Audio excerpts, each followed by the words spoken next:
and river defenses.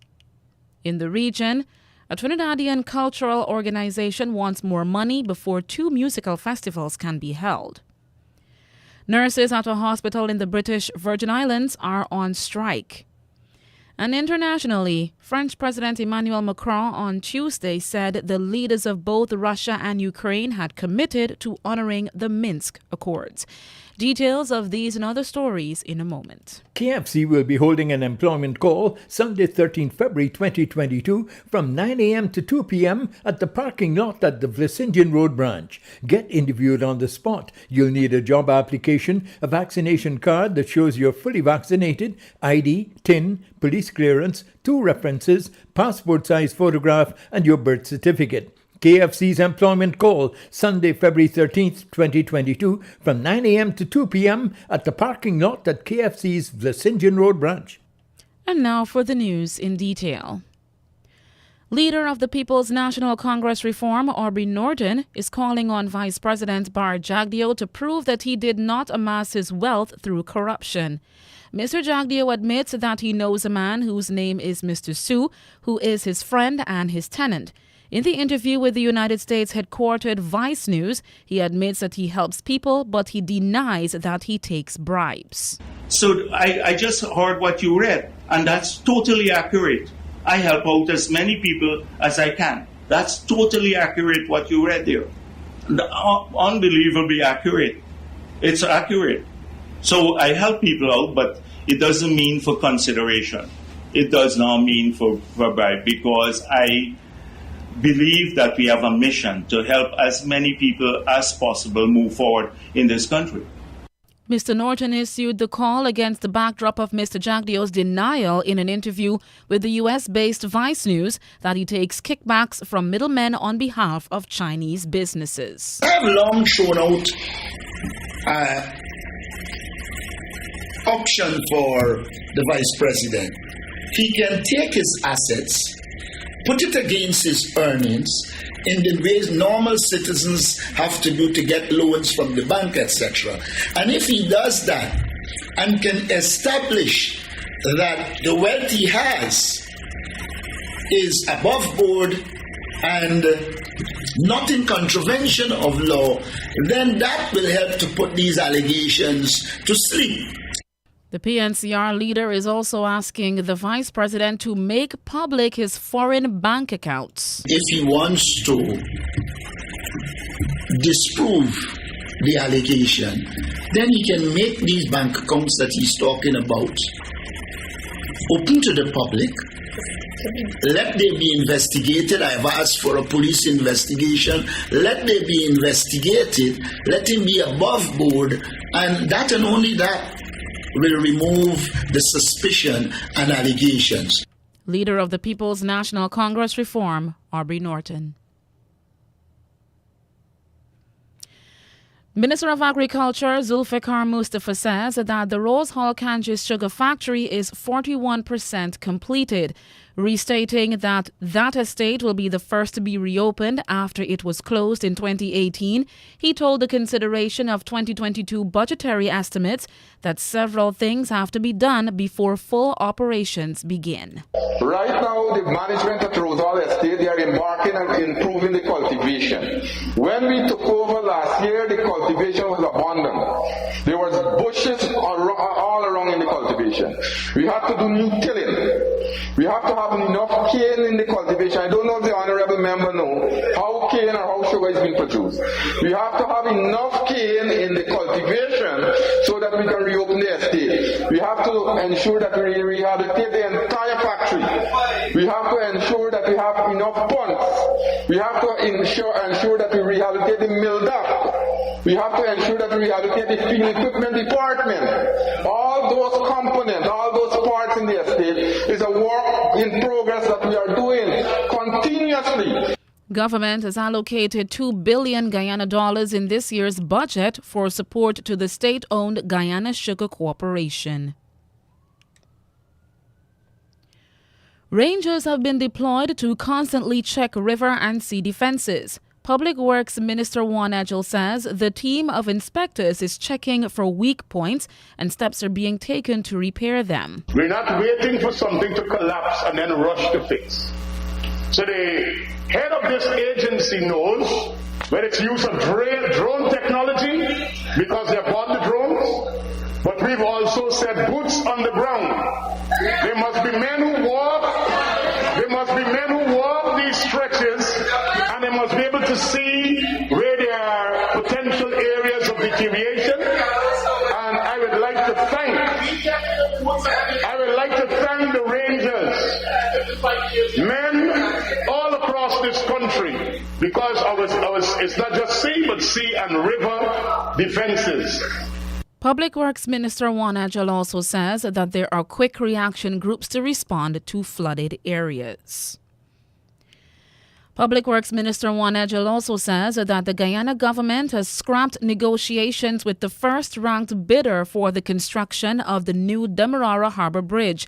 He told the National Assembly during the consideration of estimates for the 2022 national budget that the government has abandoned talks with the China State Construction Engineering Corporation. The proposed cost had been $256.6 million, but Mr. Edgell says that during the negotiations, the cost was working out higher. The negotiators have since informed the National Procurement and Tender Administration Board that they wish to terminate the negotiation process because the term sheets and the cost of financing would not serve the best interests of the people of Guyana. And currently, we are negotiating with the second-ranked responsive bidder. The second-ranked bidder, China Railway Construction Corporation International, along with China Railway Caribbean Company Limited and China Railway Engineers, had bid to construct the new Demerara Harbour Bridge for $260.8 million or $300 million. He says that 21 billion Guyana dollars have been allocated in this year's national budget for, among other things, the compulsory purchase of properties on lands that may have to be used for the construction of the new bridge across the Demerara Harbour Bridge. The Public Works Minister refuses to give details for fear of speculation, although independent valuations of properties have to be conducted.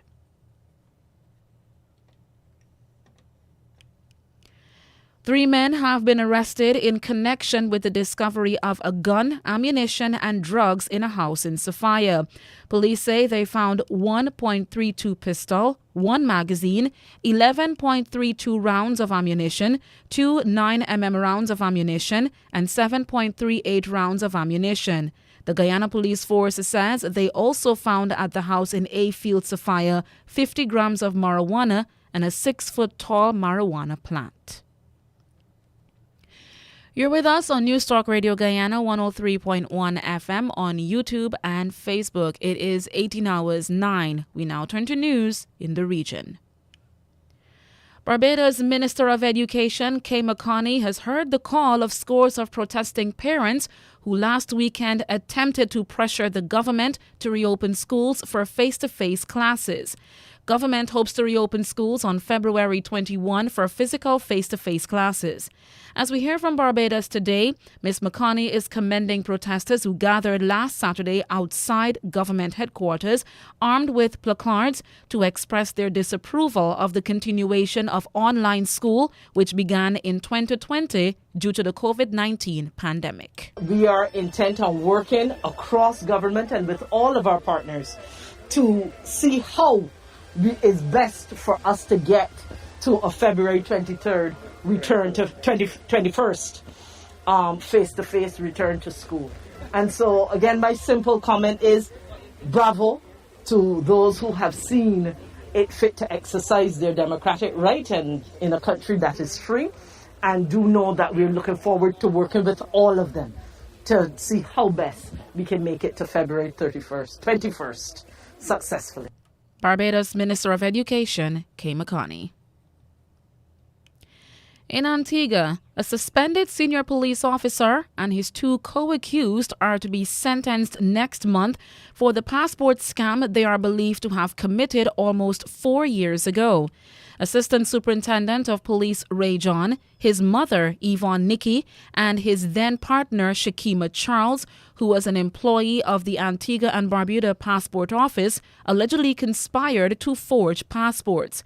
They allegedly committed the crime by the unauthorized use of multi-layered infilling sheets belonging to the local passport office.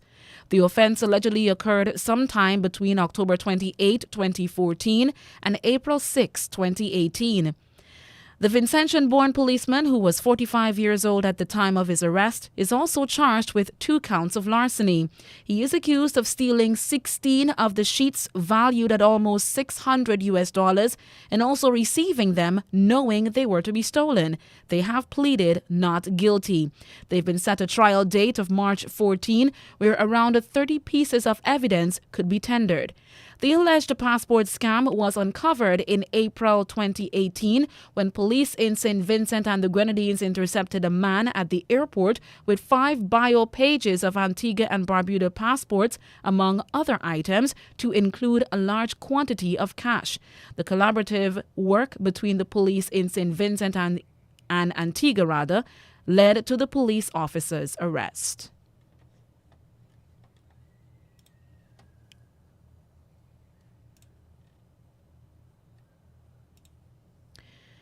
The Trinbago Unified Calypsonians organization wants at least $1 million TT before 2 musical events can be held. We get more from TT News Online. No Kaisorama nor Calypso Fiesta unless the Trinbago Unified Calypsonians organization gets an additional $1 million. That's the word from TUCO President Ainsley King. He adds the Calypso tents are all that can be funded by the current budget. Price structure and everything was cut. And we went into this arrangement, catering to work with the situation. But then we were not the ones who decided that it's going to be 3 weeks. Mr. King maintains that the matter has been discussed with the National Carnival Commission, but he expects to solicit additional funding from corporate Trinidad. What will work for us, because we had a budget of about $5 million, right? But what will work for us now, seeing that we have meet to this point, I will say approximately a 2.5 will take us through. The TUCO president is adamant that the current budget of $1.5 million will not suffice to properly execute the annual Calypso Fiesta nor Kaisorama events. In the British Virgin Islands, nurses at the emergency room of the Dr. D. Orlando Smith Hospital are on strike. BVI News reports that the nursing staff sent documents to hospital officials about the reason for the silent protest that started days ago. The senior worker further said the hospital's management is misleading the public with claims that the reports of a sick-out are false. Talks have been held with the BVI's Health Minister, Carvin Malone, and the Premier, Andrew Foy, regarding this ongoing saga. The 2 sides are expected to meet again on Thursday. The grievances include overtime pay, risk allowance, staff burnout, low staff morale, a culture of disrespect from senior management, racism, payments of increments, uniforms, stagnant pay, and unsafe staff-to-patient ratios.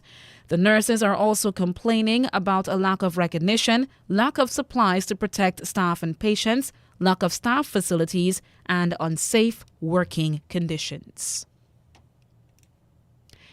At 18:15, we now turn to news from the BBC. Hello, this is Danielle Yawowiecka with the BBC News. The French President Emmanuel Macron has outlined what he sees as a way to ease the current crisis over Ukraine, following talks on consecutive days, first in Moscow and now Kiev. At a news conference with President Volodymyr Zelensky, he said both the Ukrainian leader and President Putin had committed to implementing the stalled Minsk Accords. These aim to resolve the Russian-backed separatist conflict in eastern Ukraine that began in 2014. Speaking in Berlin after meeting his German and Polish counterparts, President Macron said there were common objectives for the way forward. Nous allons continuer d'agir dans les semaines qui viennent, avec des objectifs simples. We will continue to act in the coming weeks with simple objectives. The first is to avoid war. Peace and stability on the European continent is our greatest treasure, and we must maintain that. The second thing is to consolidate and defend the unity of Europeans and our allies at all times. L'unité des Européens et des alliés. Mr. Zelensky stressed he wanted to see Russia take specific steps towards de-escalation. The US Justice Department has announced a record seizure of Bitcoin worth more than $3.6 billion, stolen as part of a hack in 2016.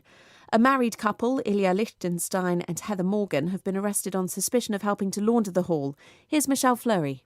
What they did was they kind of moved the money around into different accounts, and it was through that, then ultimately through the darknet, and then back into kind of legitimate accounts, converting those bitcoins into kind of money that you and I would recognize and sort of spend on the street.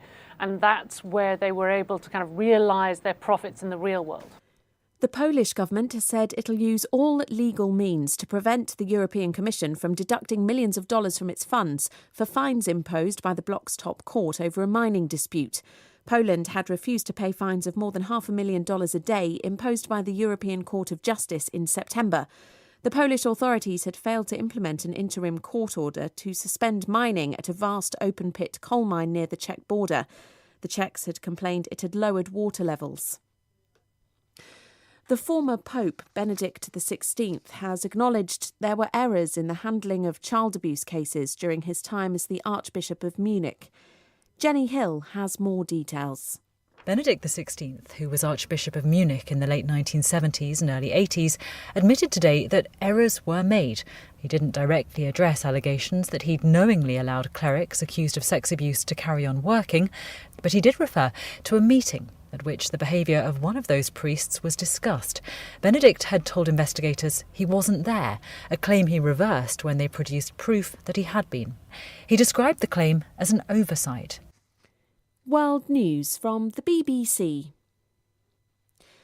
The global education campaigner Malala Yousafzai has urged Indian leaders to stop what she described as marginalisation of Muslim women after hijab-wearing students were denied entry into schools in southern India.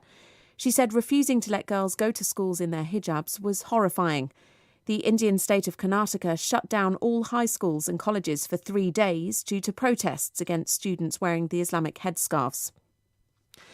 Ghana says the Spanish company in charge of a truck that last month exploded and killed 13 people violated storage and transport laws. Maxam Corp has been fined $6 million. The truck was transporting explosives owned by Maxam to a gold mine when it collided with a motorbike and blew up. Mozambique has signed a deal to plant 100 million mangrove trees along part of its coastline in an effort to reduce flooding. Logging has drastically reduced mangrove forests in the country, which is regularly battered by cyclones and storms.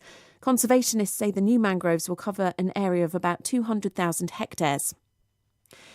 The nominations for this year's Oscars have been announced, with the film The Power of the Dog, directed by Jane Campion, leading the field. It's nominated in 12 categories, as Sophie Long reports. A man was made by patience, and the odds against him. Jane Campion is the first woman to get more than one Oscar nomination for Best Director.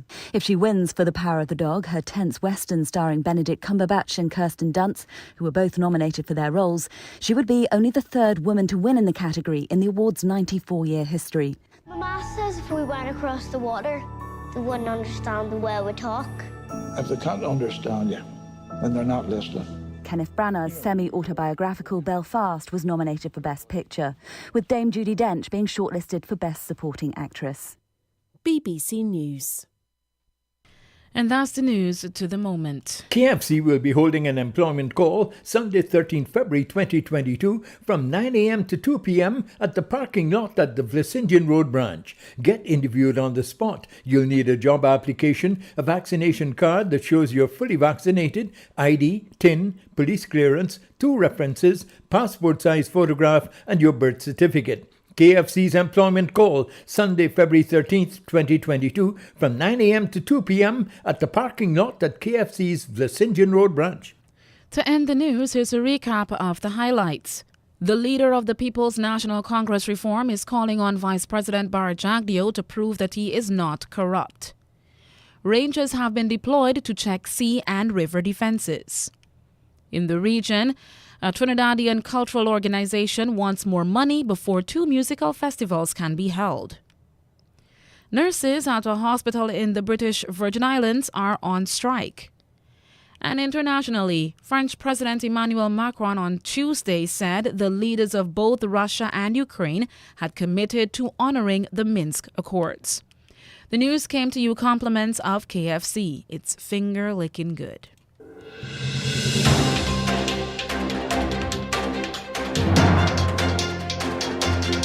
This has been the news, compiled in the News Talk Radio newsroom. For ongoing updates, visit demerarawaves.com, and you can check facebook.com/demwaves and Twitter.